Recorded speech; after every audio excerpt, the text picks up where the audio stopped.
Here are my seedlings. So I moved these out just for the day into the porch, and I'll move them back in to the house. I just want them to get as much light as possible out here. So I still have to thin these ones out and put them into individual stuff. But first I'll just move them over because this side didn't germinate. But I like my tomatoes to have more room. But this is what happened. So all of my 2017 seeds are apparently still very viable. And these, I have thinned them out that much already, just from basically just a little corner. So I have a lot left to go, and I'm going to have to give away a lot of tomato seedlings because, well, I have a lot. So it looks like James will be talking about this, and we'll be talking about Woman of the Hour, a true story of the dating game killer, and Daytime Revolution. And Polly usually puts the best stuff on top. Well, that I always do. Yeah. So the best stuff always goes on top, and Woman of the Hour is certainly the best. It's the best of these two, as far as I'm concerned. So did you watch the? I just heard a little bit, and that was enough for me. So, but anyway, so James will talk about these mostly. I'm going to say that I watched Woman of the Hour once all the way through myself, and then James wanted to watch it, and so I told him all about it. I told him everything. I didn't hear it in the background.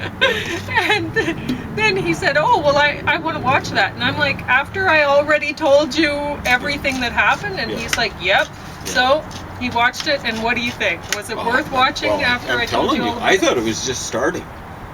You know, like when the kind of the epilogue came on, you know, describing what happened in real life. This is a,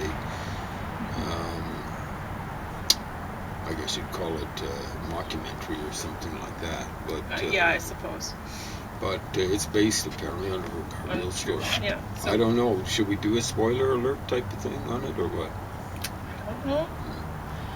I guess. If you want to be involved in a mystery, it's very evident what's happening right from the beginning. It is. Yeah, so, they tell you what's happening right from the beginning. Right from the beginning. So I don't think we need to really give a spoiler alert, exactly. But and James apparently he wanted to watch it after I told him everything about it. Yeah. Then and he still feels like that was worth watching. So I don't think we really need to give a spoiler alert. But you know what? If you want to go watch this movie and then come back to watch us talk about it, that's fine too.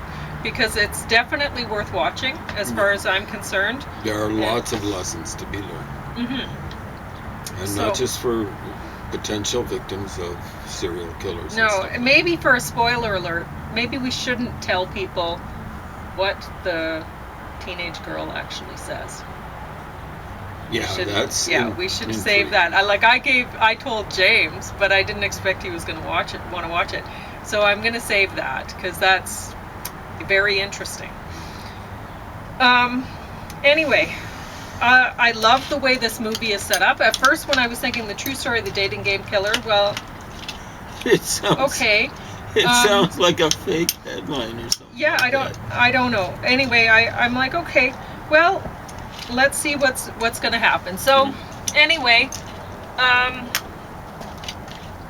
I like how they arranged the set and everything. It looked pretty authentic to me, and the dating game set and everything. I think they did a good job with that. Like the 70s. I love the way they set up the movie. So they're working it's not going chronologically. They're jumping around a little bit, but they're showing you, okay, this is what this guy does, and this is who he is, and then but at the same time, so you're getting some past stuff, right? So you know what this present woman has in store for her, perhaps, right? And so you're seeing this young woman, this budding actress, and you're seeing another character in the story who's a teenage girl who's a runaway, and you're thinking, oh God, what's going to happen, right? Because you know, they've already shown you this is what this guy does. So they tell you right off, they show you right away. So there's no real surprise. I mean, you know who he is, you know what he does, and but you don't know how everything ends up. And I love how they set this up that way. Normally I don't like it when they jump around past, present, whatever, but they show the dates, you know, so if you're like, oh, well, when did this, well, there Really it is, important. you know. So you're not confused as to, oh, are we back in time, or we whatever. It's right there. And then at the end of the movie they show what happened, you know, with call the that law an epilogue. and whatever, sure. Yeah. Little bits printed on the screen, and they're sometimes they're so small you can't read them, and that's very frustrating, but this time they're just the right size. Yeah. And they don't scroll past too quickly or anything. It's perfect. So you sit there and you get to mull over each little thought that they put up there, and snippets of information. Yeah, it's great. They did an excellent job. I don't know how, like, I don't think anybody could have done a better job telling this story. It's excellent. So what did you think about it? Starting right from the top, the star of the show, of course, is the killer. Great job, dude, whoever you are. Doesn't have Hollywood type of looks. Yeah. Got some amazing hair. I guess his name must be Daniel Zovato. Because he's right after Anna Kendrick, who's the Can star. I just see right? how that's spelled? It seems almost like an Italian. Zovatto. It does sound Italian. Italian with a double T.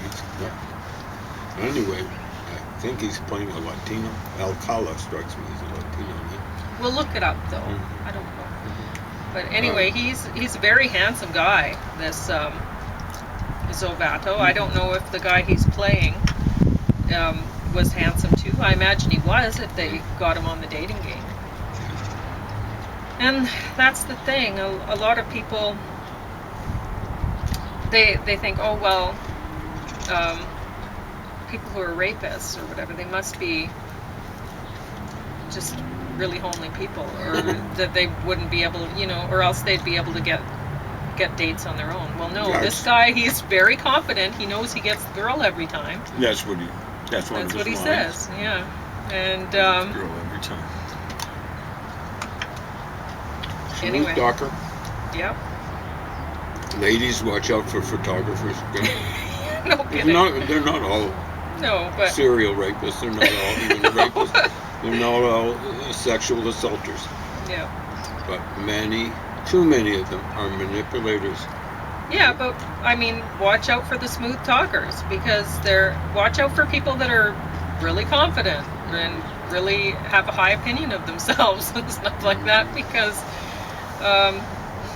they get what they want. They make sure of it. One thing that's kind of shocking to see, because it's a documentary, I don't think they could have changed it much, is if this had been a real mockumentary, the serial killer would have been white. There have been a lot of serial killers that have been white. Not too many black ones, aside from the one down in Atlanta, Georgia, who was killing young gay boys. Oh, he might not have been that gay. No, but he was gay. There were the Menendez brothers. I don't know about Latinos. I don't know if they're overrepresented when it comes to serial killers and stuff like that. Well, it is what it is. You know? People have to face up to the fact that over 50% of the murders in the United States are committed by 13% of the population, and that's the African American population. It's almost exactly the same stats in England. So when you African American people don't tend to be serial killers, though. No. From what I've seen. But you'd want to see a study about it. In England, it's almost exactly the same stats, maybe 13% of the population, over 50% of the murders. Like Hollywood generally hides this sort of thing. Usually bad people nowadays are white, if they can make them Scottish or South African. What's the similar? Oh, they're Calvinist. Then they'll do it. That's there's Irish too, and of course the Protestants in Ireland are Calvinists too. In Northern Ireland, maybe some in Southern, but maybe a few in Southern or Ayr or whatever it's called. Anyway, the guy who was in the lead role or co-lead role, very good. I thought the woman who's I think she got stopped. She did a good job. I loved the host, with his rug on his head, 70s type of rug, smarmy kind of individual, almost a little bit like Kreskin, who died recently. There's one black woman didn't do a very good job, but what the heck? The Runaway, Hollywood. Take note. Awesome job. Yeah, no kidding. Yeah, awesome job. I don't know whether she's tall enough to get leading roles and stuff like that. I don't know that it matters. It shouldn't matter. It's not like all. being on a catwalk or something like that. But yeah, she did an awesome job. I like the makeup woman. Great job. Yeah. I think honestly, I think everyone did a great job on this. Yeah. So. The African American woman maybe just needs a little more experience. Seemed awfully young. She had all the moves, but they were a little bit stilted. That's all. Anyway, if you're especially for a woman, take notes. But I do want to make a point. They were saying that this Edward, is that his first name? Alcala, had people reporting him to various sorts of figures of authority, police in particular. And no one did anything about it. it was Alcala, but I don't know what it was. What his first name was. No one did anything about it. And I'm going, this is a common pattern I've experienced in the medical profession. It took over 9 years, just short of 9 years to diagnose my bone marrow cancer. I think the problem is that the cases are being maybe it should be somebody else who takes down the information, and looks through. We've talked about it before with the medical profession. Somebody could be taking down the information, putting it into a computer, and whatever. It could be like Dr. Google vets the patients first, or whatever, and then that goes to a doctor from there, or whatever. And the same thing with the police, because when you go into the doctor or you go in to talk to a police officer, you should pretty much expect that who you're dealing with is going to be an aggressive personality type. Because, there are passive personality types that are more analytical that end up in the medical profession, but they end up higher up. So they're the people who are specialist in some way, and we haven't had any problem with specialists for I don't think I've ever had. There was one guy he rubbed me kind of the wrong way, but he knew his stuff, and he gave me another 4.5 years or something like that. So he was I didn't like his personality, but that was no reflection on his competence. And so I can kind of understand how maybe aggressive people wouldn't be the best people to be taking the information from passive people, maybe. Well, you raise a very good point. Would we really promote nurses to be doctors? Just based on their experience? No. No. And the big trouble is detectives, where do they come from? Yeah. They're flatfoots.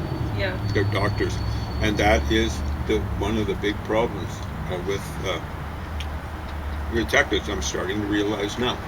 Yeah. Because what we really need is, and I think they'd have to be civilians. Different people that specialize in different things, like. Yeah. You'd want the specialists, the equivalent, in the police force, who haven't come up through being flat-footed. That's like having nurses being, Yeah, maybe you're right. Surgeons and stuff like that. It's just stupid, absolutely stupid. The average cop, I'm not going to say is really dumb, but is average, about average intelligence. And you're not going to get better than average results in solving crimes if you're promoting those kind of folks. That may very well be. Anyway. So you raised a great point there. That's one of the problems. Well, you raised a point that I extrapolated on, right? Okay. Anyway, so James is going to talk about daytime revolution now, and then that. So I'll let you know how much time we 10 minutes chewed up with this. So you have 13 minutes to chat about that. Well, that's bad luck. All right. So, 1 week in 1972, John and Yoko, or it should have been Yoko and John, took over a talk show. Imagine that. Daytime revolution. Where's Kino Lorbeer from? It's, I think Lorbeer is like German, could be Dutch. Kino is similar in German. In 1972. What's the name of the guy? Keep thinking it's more, but Mike Douglas. Mike Douglas show. They were on 5 shows, a week's worth of show. And really, to get a full sense of the music that was done, you have to watch the trailers. We weren't able to access 2 of the 3 trailers. So, one of the guests made perfect sense. Chuck Berry was doing a duet with, those a triolet. He was doing a duet. He was trying to do a duet with John Lennon, Chuck Berry and John Lennon. And one of Chuck Berry's hits, it was more a hit for Johnny Rivers in the 60s. Memphis, Tennessee, whatever it's called. And Yoko's in the background.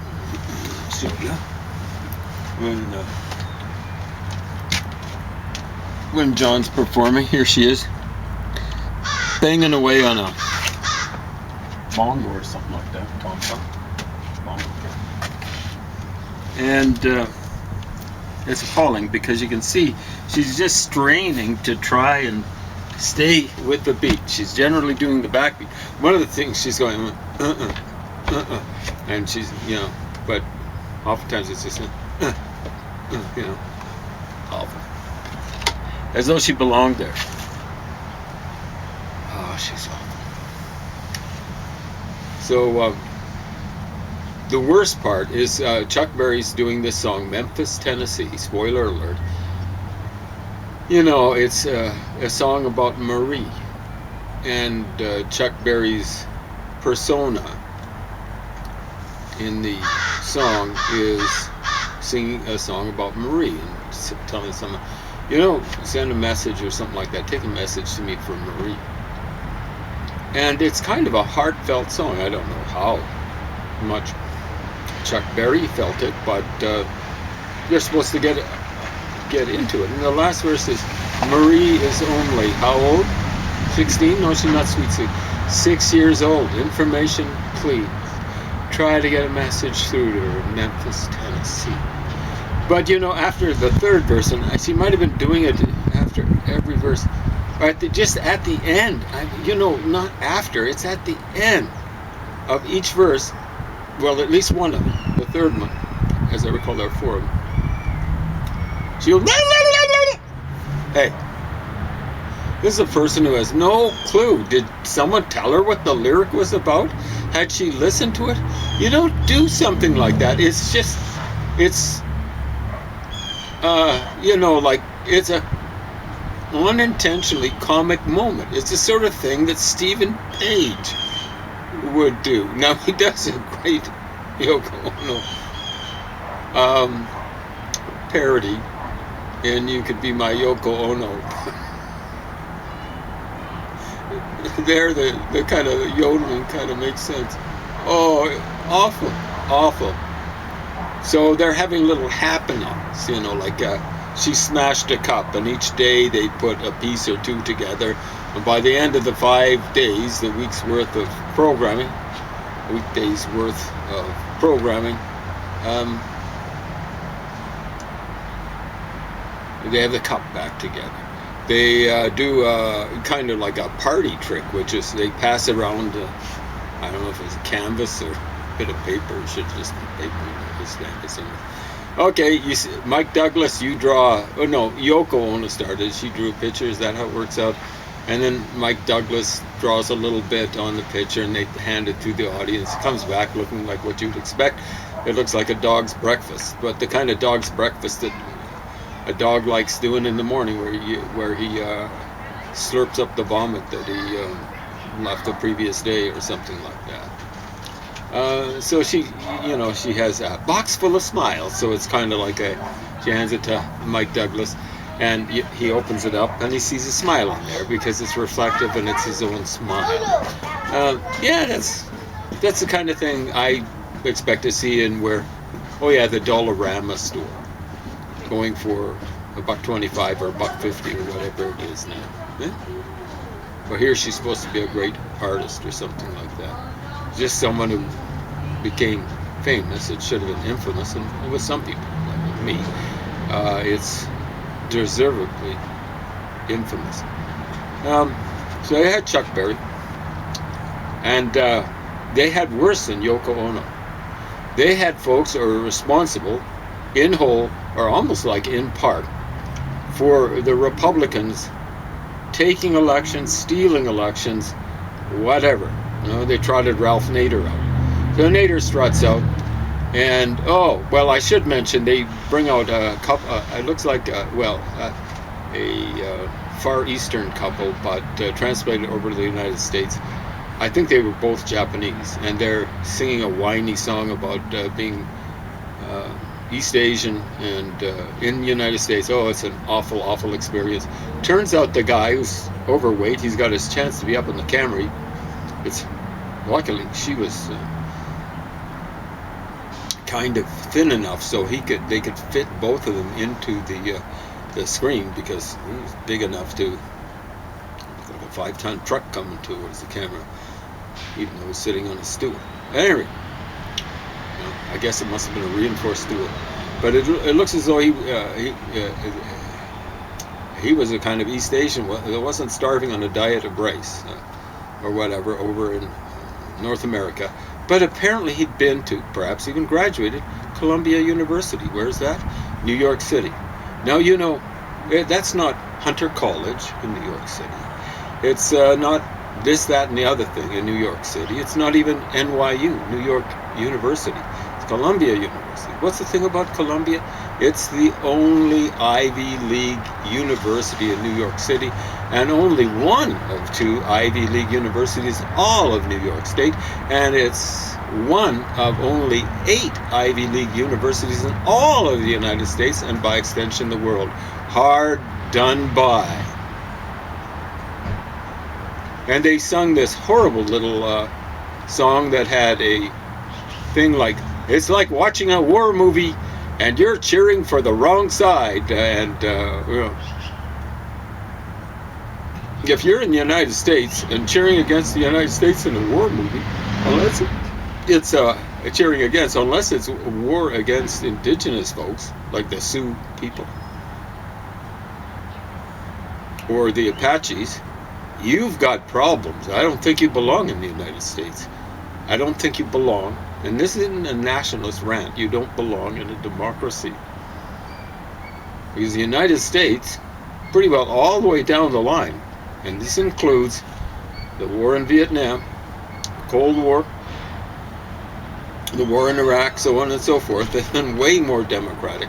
I mean, way more. They've been democratic, and the people they've been going up against, or the states they've been going up against, haven't been democratic. But when you're cheering, and that includes Japan militaristic dictatorship in World War II. Brutal, awful.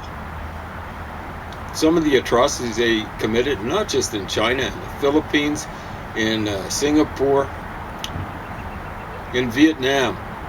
In 1945, the Japanese did scorched earth policy in Vietnam. And, when you do scorched earth policy in your own country, that's hard enough. But you see, when you're doing scorched earth policy, the peasants are in a little bit of trouble.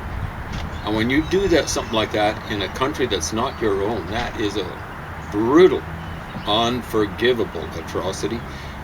The stat I get for the number of people in 1945 that the Japanese killed just in Vietnam is 1 million using the scorched earth policy. That kind of makes the number of people that killed in Hiroshima and Nagasaki look very small by comparison. Okay? So they trot out Ralph Nader. And Ralph Nader, he went to speaking of Ivy League schools, here's another so-called person of color. He looked a little bit more, he didn't look as colorful, shall we say, as Yoko Ono. He looked, where does he come from? When I was a kid, I thought he was Jewish. Jews, according to most leftovers. They're Europeans! It's just a lie. The Europeans made their decision, a definitive decision about how European Jews were in the 30s and particularly during World War II. The French made their decision. The Italians, to a certain extent, definitely the Germans, Hungarians, on and on. They made their decision. Europeans. So what nationality is, and understand, this is way back when. Nader was 37 years old in 72. So what does that, when was he born? 1935. Same year as Elvis. When would he have been going to an Ivy League university? In the 50s. What is he? He's Arab. Of Arab extraction. Don't believe me? Check it up. I'm not into arguing about questions of fact, because we're going to have enough trouble with arguing about questions of interpretation.